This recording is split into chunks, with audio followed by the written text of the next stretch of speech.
अच्छा, कभी तेज बारिश को ध्यान से देखा है?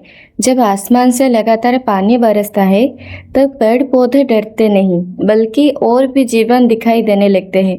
आज मैं बारिश को देख रही थी। सामने हरे भरे पेड़ थे, उनकी शाखाओं पर छोटे छोटे नारंगी रंग के फल लटक रहे थे।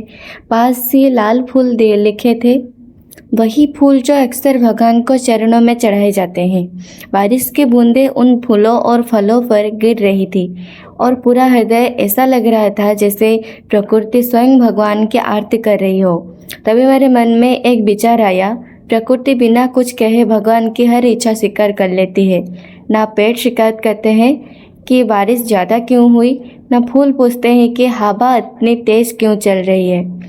तो बस भगवान के दिए हुए हर मौसम को स्वीकार कर लेते हैं। शायद इसलिए प्रकृति हमेशा सुंदर रहती है। सनातन धर्म हमें सिखाता है कि ये पूरा संसार भगवान की रचना है। हर पन्ना, हर फूल, हर फल और हर वर्षा की बूंद हमें उनकी कृपा का अनुभव कराती है।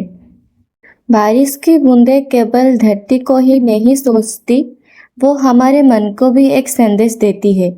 जैसे सूखी धरती वर्षों से फिर हरी हो जाती है, वैसे ही भगवान का स्मरण हमारे थके हुए मन में भी नई आशा भर सकता है।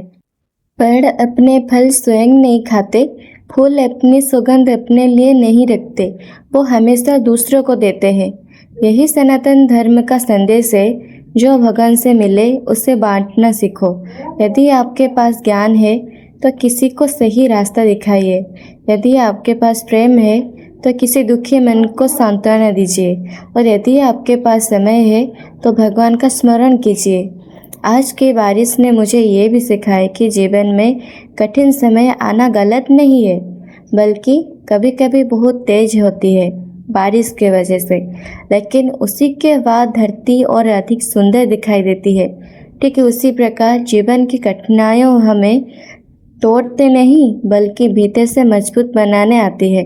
इसलिए अगली बार जब भी बारिश हो, केवल मौसम मत देखिए, एक पल रुकिए, गहरी सांस लीजिए और भगवान का धन्यवाद कीजिए कि उन्होंने हमें ये सुंदर प्रकृति, ये जीवन और उन्हें याद करने वाला हृदय दिया।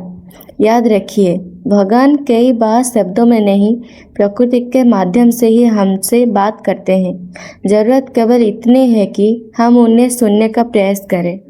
और बोलिए सियावर रामचंद्र की जय। जय सिया राम। अगर इससे जुड़ी कोई डाउट हो तो ज़रूर कमेंट कीजिएगा, उसका आंसर लेके हम ज़रूर मिलेंगे। Take care.